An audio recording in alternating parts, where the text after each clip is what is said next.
Karate மாஸ்டரிடம் போய் நின்றான் ஓர் இளைஞன். கராத்தே கற்றுக்கொள்ள ஆசைப்படுகிறேன், மாணவனாய் ஏற்றுக்கொள்ளுங்கள். சரி, உன் பலம் எவ்வளவு? நான் தனி ஆளாய் நின்று 100 பேரை சமாளிப்பேன். சரி, உன்னை மாணவனாய் ஏற்றுக்கொள்ளுகிறேன். இன்றே பயிற்சியை ஆரம்பி. பயிற்சி ஆரம்பமானது. பாடங்களை கற்றுக்கொள்ள ஆரம்பித்தான், நுட்பங்களை நுகர்ந்து கொள்ள ஆரம்பித்தான். ஆரவாரமாய் ஓடி போயின 6 மாதங்கள். இப்போது மாஸ்டர் கேட்டார், இப்போது உன்னுடைய பலம் எவ்வளவு?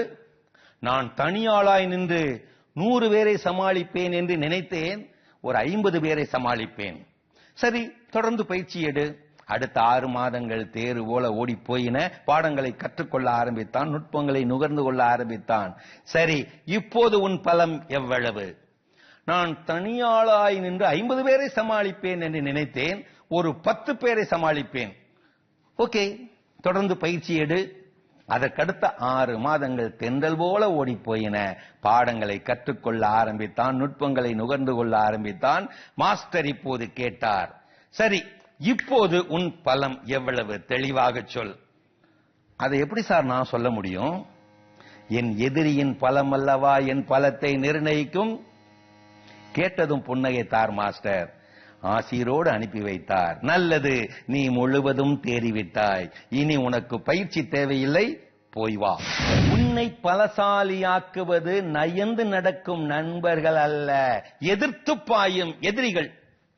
ஓடுபவனுக்கு பல வழிகள் உண்டு, துரத்துபவனுக்கோ ஒரே ஒரு வழிதான் உண்டு. அவன் பின்னால் தான் அவன் ஓடியாக வேண்டும். துரத்துபவனாயிராதே, ஓடுபவனாயிரு. உடல் பலத்தால் வருவதல்ல வலிமை, அது வெல்ல முடியாத வேட்கையினால் வருவது. இது மகாத்மா காந்தியடிகள். ஒரு முட்டாள் நண்பர்களை பயன்படுத்துவதை விட ஒரு அறிவாளி பகைவர்களை பயன்படுத்திக் கொள்ளுகிறான். வாழ்க்கை பாடங்களை கற்றுக்கொள்வதற்கு, சாதனை பாதையில் சகசமாய் செல்வதற்கு. இது பால் டாசர் கிரேசியம். எனவேதான் இயேசு பெருமான் அன்றே எதிரிகளை அன்பு செய்ய சொன்னாரோ. உன் பலத்தோடு மோதுபவன் எதிரி, உன் பலவீனத்தோடு மோதுபவன் துரோகி, தரமான துரோகி. நினைவில் கொள்ளுங்கள், பிறரின் ஏமாளித்தனத்தை தனக்கு சாதகமாக பயன்படுத்திக் கொள்பவன் தலை சிறந்த துரோகி. தன்னை தவிர எவரையும் நம்பி எதிலும் இறங்கி விடாதீர்கள். தொடக்கத்தில் நான் இருக்கேன் என்பார்கள், முடிவிலே நான் அப்பவே சொன்னேன்ல என்பார்கள்.